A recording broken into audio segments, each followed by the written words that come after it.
की दिहाई में शुरू होने वाली गैंग वॉर लड़ाई, ख़ानदानी लड़ाई 19 अक्टूबर 19 फरवरी को 2024 को एक 32 साला नौजवान मीर बालाज टीपू की जान ले लेती है। इस केस में डेवलपमेंट्स होती रही और आज एक बड़ी अहम डेवलपमेंट है जो होने जा रही है, मैं आपसे वो शेयर कर रहा हूँ। लेकिन चले थोड़ा सा बैकग्राउंड में चलते हैं जी। 90 की दिहाई में ये लड़ाई शुरू होती है जहाँ पर हाजी अमीर उर्फ टीपू ट्रक्का वाला, जो कि अमीर बालाज के दादा थे, इनके अपने ही साथियों के साथ इख्तलाफात होते हैं और इख्तलाफात के बाद इनके डेरे पर ही फायरिंग करके कत्ल कर दिया जाता है, जिसमें उस वक़्त के दो नामवर बदमाश जो है वो थे हनीफा बाबा और फिर बाबा शफीक। ये दो लोग थे। इन लोगों ने फायरिंग की और कत्ल कर दिया। 1993 की बात मैं आपको बता रहा हूँ। बिल्ला ट्रक्का वाले को उसके डेरे पर मार दिया गया। उसके बाद उनका कारोबार जो है, ये लड़ाई बेसिकली ताकत की लड़ाई, ग्रिप की लड़ाई, पावर की लड़ाई, ये वो है। उसके बाद टीपू ट्रक्का वाला जो कि उनके साहबजादे थे, इन्होंने काम शुरू किया और वो जो ट्रांसपोर्ट का बिजनेस था उसको इन्होंने संभाल लिया और करना शुरू कर दिया। और फिर उसके बाद कुछ अरसे बाद जो है, अच्छा ये मैं आपको एक चीज़ बता दूं कि जब जो इनमें सबसे बड़ा अमीर हाजी अमीर उर्फ बिल्ला ट्रक्का वाला जो है, इनका जब मर्डर हुआ था तो उस वक़्त तीफी भट्ट और गोगी भट्ट पर इनका इल्ज़ाम लगा था। उसके बाद फिर आगे जब 2010 आता है तो मीर बालाज का जो वालिद है टीपू ट्रक्का वाला, उसको भी आरिफ नाम था उनका, उनको भी फायरिंग करके लाहौर एयरपोर्ट पे जब दुबई से वापस आ रहे हैं फायरिंग करके कत्ल कर दिया जाता है। और उसके बाद 2010 में, जैसे मैंने आपको बताया, खुर्रम नामी शूटर था जिसने कत्ल किया था। फैसलाबाद में कैद है और वो अगले कुछ दिनों में उसकी भी सज़ा ख़त्म होने वाली है।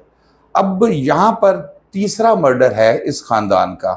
टीपू के जो है अमीर बालाज टीपू जो है, इसको भी कत्ल कर दिया गया है। और फिर इसकी जो सारी मैं आपको तफसील बताऊंगा, जो ड्रामाई अंदाज में कुछ चीज़ें मैं पहले भी आपसे शेयर कर चुका हूँ। ड्रामाई अंदाज में इसको घेर के जो है वो मारा गया। अब यहाँ पर मैं थोड़ा सा लाहौर की गैंग वार के बारे में ये बता दूं कि ये सिर्फ इस ख़ानदान तक महदूद नहीं थी। ये गैंग वार थी शहबाज शरीफ के दौर में, बेशुमार पुलिस मुकाबले हुए, जिसके बाद इस गैंग वार को किसी हद तक जो है वो कंट्रोल किया गया। और अब ये 19 फरवरी 2024 को एक वाक़या होता है। इसमें वो एक नाम बड़ा वो होगा जी, नाम सुना था, वो हाजी नहीं सॉरी माजा सिख था। फिर उसकी और शेख ग्रुप की लड़ाई थी, वो काफ़ी ज़्यादा दुश्मनी चलती रही।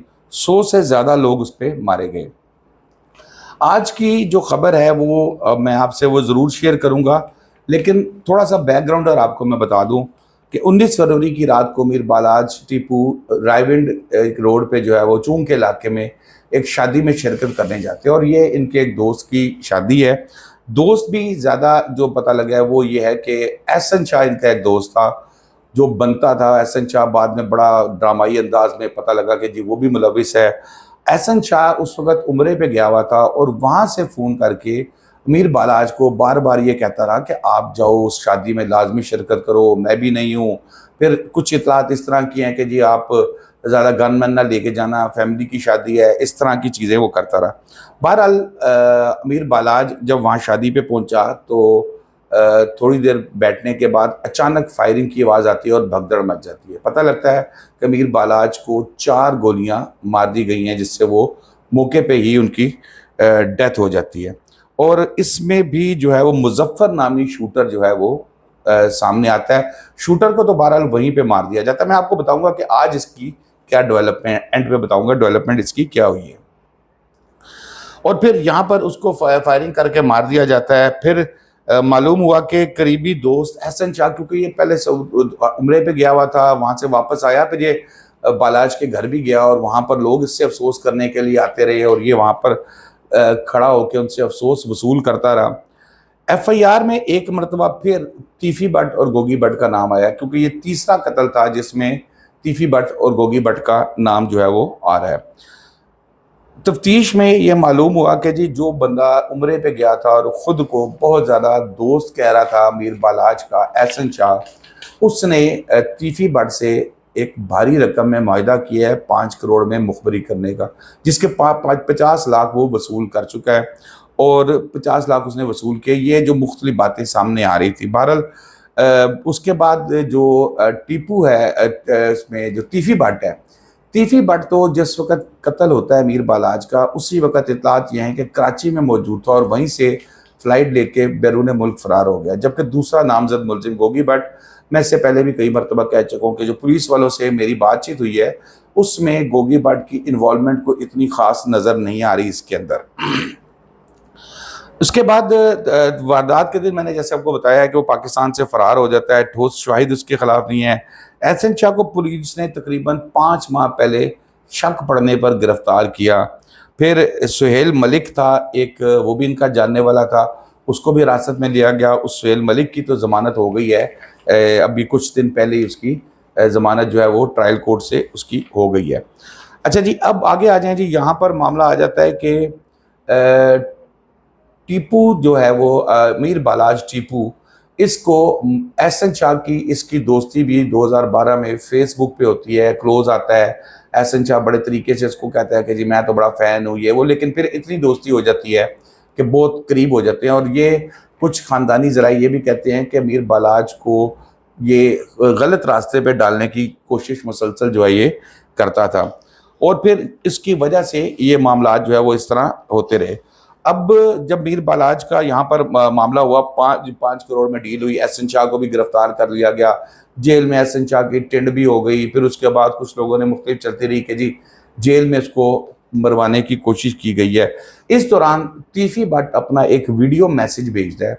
उस वीडियो मैसेज में वो कहता है जी मेरा इससे कोई ताल्लुक नहीं था, मैं बिल्कुल ऐसे नहीं किया, मैंने मर्डर नहीं किया। मैंने उस वक्त भी एक बात की थी कि भाई ये बात वो होती हैं जो आप इन्वेस्टिगेशन टीम के सामने आए, वो आपसे क्रॉस क्वेश्चनिंग करें। और उसने कहा था तीफी भट्ट ने कि मैं पाकिस्तान वापस आके इनको फेस करूंगा, लेकिन ताहाल वापस नहीं आया। और फिर जैसे मैंने आपको बताया कि इसमें इसको पकड़ा गया था एहसन शाह को। तो अब लेटेस्ट डेवलपमेंट जनाब वो ये हुई है कि क्योंकि केस में अभी बाकायदा मुलजिम जो हैं, नामजद मुलजिम जो हैं वो अभी गिरफ्तार नहीं हुए। सुहेल मलिक जो है वो तो मैंने आपको बताया कि वो ज़मानत उसकी हो चुकी है। एहसन शाह की जानिब से भी उसके वकला ने इंसदाद दहशत गर्दी की अदालत एडिशनल सेशन जज की अदालत में जो है वो अल्लाह दिता साहब हैं, उनकी अदालत में उन्होंने बेल एप्लीकेशन मूव कर दी है। और उन्होंने कहा कि जी हमें इस मुकदमे में हकायक के बरअक्स जो है फंसाया गया है। अब देखिए अदालत इसके ऊपर क्या फ़ैसला करती है, पुलिस की तफ्तीश कहाँ तक पहुँचती है, क्या तीफी भट्ट को या गोगी भट्ट को गिरफ्तार करने के लिए कोई इकदाम किया जाता है या अभी तक रेड वारंट के लिए असूल के लिए कोशिशें ही की जा रही हैं। तो दोस्तों अब तक के लिए इतना ही। शादाब, आज को इजाज़त दीजिए। अल्लाह हाफिज़।